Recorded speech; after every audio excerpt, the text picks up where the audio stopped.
चला आज तुम्हाला एक गोष्ट सांगतो। एक मारवाडी व्यापारी होता। तो आपल्या ऑफिसच्या खुर्चीमध्ये बसला आणि त्याने आपला फोन उचलला आणि एका साखरेच्या डिस्ट्रीब्युटरला फोन लावला।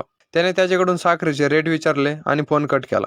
त्यानंतर 15-20 दुकानदारांना फोन केला आणि दुकानदारांना अगदी त्याच रेटने साखर विकली जो रेट डिस्ट्रीब्युटरने त्याला दिला होता। जवळ असलेल्या त्याच्या मुलाने त्याला प्रश्न विचारला, पप्पा डिस्ट्रीब्युटरने ज्या रेटने साखर दिली त्याच रेटने तुम्ही पुढे दुकानदारांना विकली, यात तुमचा फायदा काय? तो व्यापारी म्हणाला, बाळा आपला नफा साखरेच्या पोत्यामध्ये आहे। आपण ट्रान्सपोर्टेशनचे आणि साखरेच्या पोत्याचे थोडे जास्त पैसे घेतो आणि दुकानदार पण आपल्याकडून साखर घेतात, कारण आपण जो रेट देतो तो मार्केटमध्ये कोणीच देत नाही। आता मी बसल्या बसल्या 15-20 मिनिटांमध्ये 200 पोते साखर विकली। 50 रुपये पोत्या मागे पकडले तरी कमीत कमी 10,000 रुपयाचा नफा। आता ही गोष्ट जरी काल्पनिक असली तरी मला तुम्हाला हे सांगायचंय की मार्केटमध्ये खूप साऱ्या अशा कंपन्या आहेत ज्यांचे रेव्हेन्यू मॉडेल असं आहे ज्याचा आपण कधी विचार पण नसन केला। जसं ॲमेझॉनचंच उदाहरण घ्या ना। तुम्हाला काय वाटतं ॲमेझॉन फक्त कमिशन मधून पैसे कमवतो का?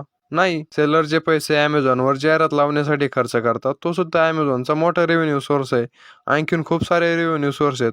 मला सांगा, असं वेगवेगळ्या कंपन्यांचे रेव्हेन्यू मॉडेल विषयी माहिती करून घ्यायला तुम्हाला आवडेल का? आपण आणखीन व्हिडिओ करू, कमेंट करून सांगा आणि असेच व्हिडिओसाठी मराठी सेवेला फॉलो करा। धन्यवाद।